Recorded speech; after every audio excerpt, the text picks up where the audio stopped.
Bonjour et bienvenue à tous. Aujourd'hui, nous allons parler des 10 détenus les plus dangereux du monde. Nous savons tous que les prisons sont des endroits terrifiants, principalement à cause des gens qui s'y trouvent. On voit tous des criminels dangereux à la une des journaux de temps à autre, mais ceux-là sont les plus terrifiants et les plus malfaisants prisonniers du monde, dont vous ne connaissez pas encore l'existence.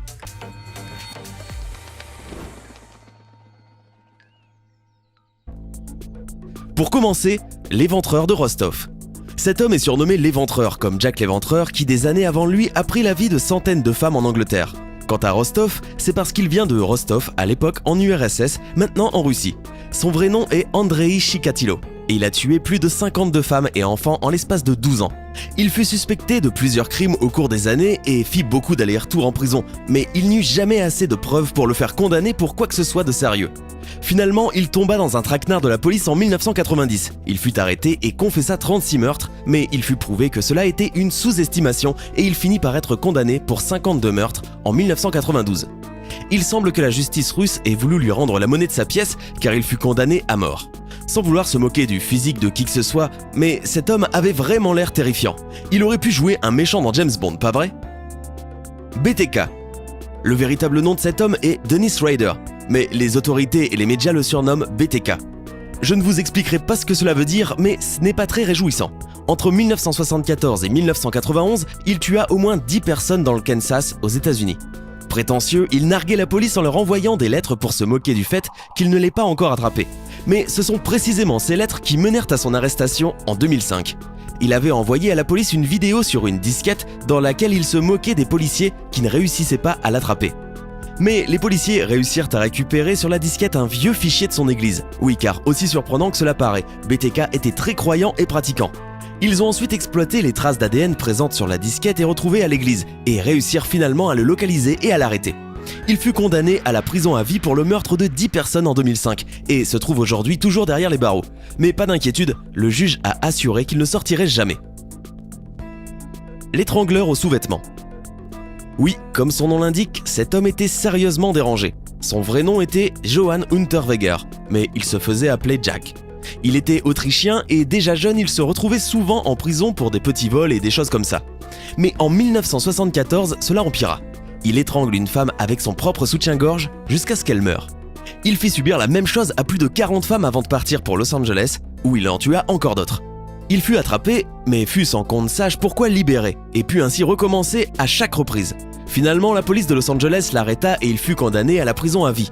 Mais le plus glauque avec cet homme est que pendant tout ce temps, il écrivait pour des magazines et personne ne savait que c'était lui. Imaginez que votre journaliste préféré soit coupable de crimes pareils. Je sais pas pour vous, mais cela me ferait vraiment très peur. Et même après qu'il fut emprisonné, il a continué à écrire depuis sa cellule. Il resta en prison pendant 4 ans avant de se suicider d'une manière similaire à celle qu'il employait pour commettre ses meurtres. Je suppose que c'est ce qu'on appelle le karma. Le véritable Gripsou. On connaît tous le célèbre livre, la mini-série et aussi le célèbre film Ça.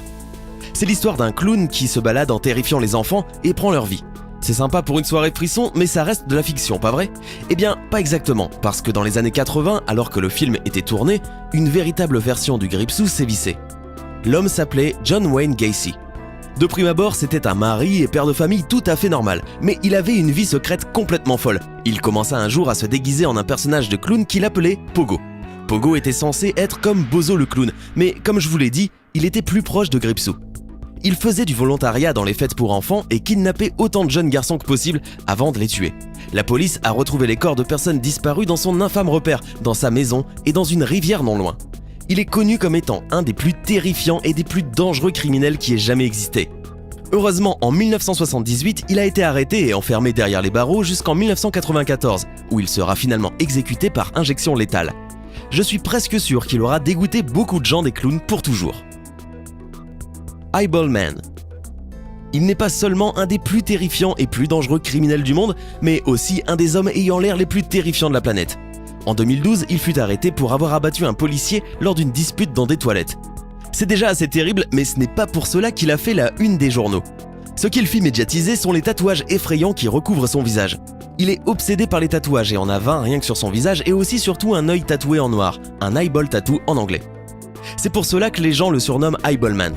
Son véritable nom est Jason Barnum et il fait vraiment peur. Sur ses photos Facebook, on peut voir qu'il a aussi des tatouages sur tout le reste de son corps, mais aussi qu'il a un énorme tatouage de crâne sur le dessus de sa tête.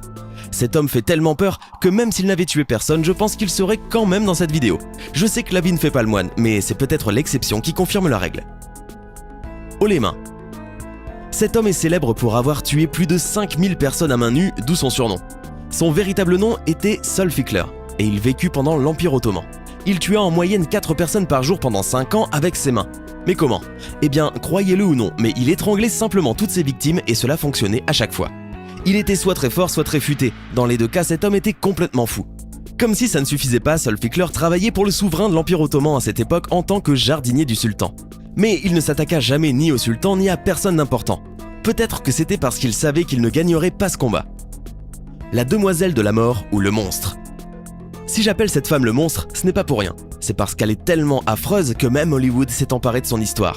Un film avec Charlize Theron intitulé Le Monstre a été réalisé. Il raconte son histoire et ses crimes et a remporté plusieurs récompenses. Son vrai nom est Aileen Wuornos et elle est une des seules femmes de cette vidéo.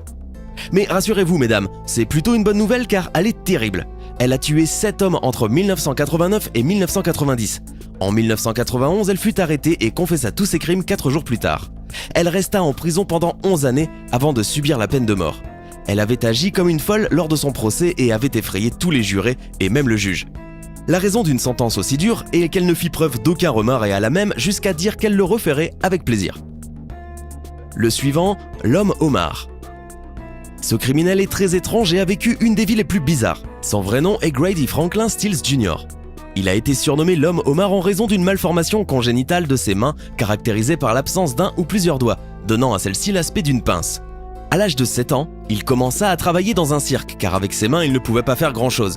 Plus tard, il s'est marié à une autre artiste de cirque mais en vieillissant, il est devenu méchant et s'est mis à boire beaucoup trop, ce qui le rendit extrêmement mauvais. Il était horrible avec sa femme et ses 4 enfants, dont 2 avaient des mains comme les siennes.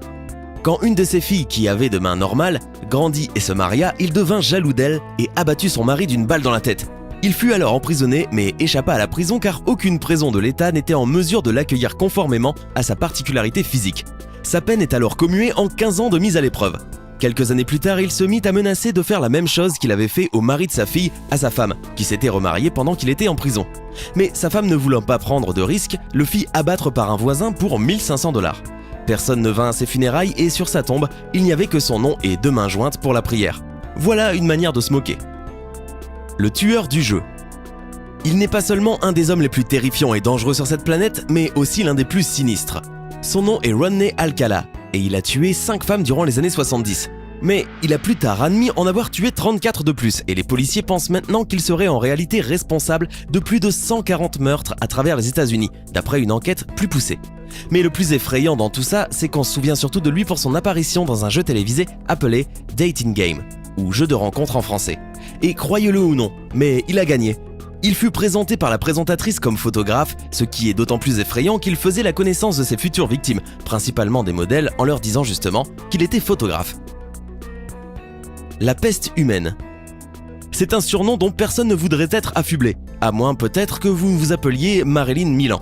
Cette femme détient le record du plus grand nombre de victimes accidentelles de tous les temps. Elle était cuisinière à New York, où elle travaillait pour des familles riches et quelques bureaux.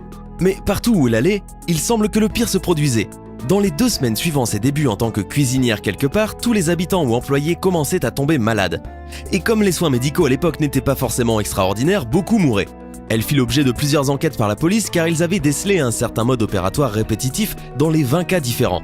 Mais Marie a toujours nié avoir mis quoi que ce soit dans la nourriture et répété que tout cela n'était qu'une coïncidence.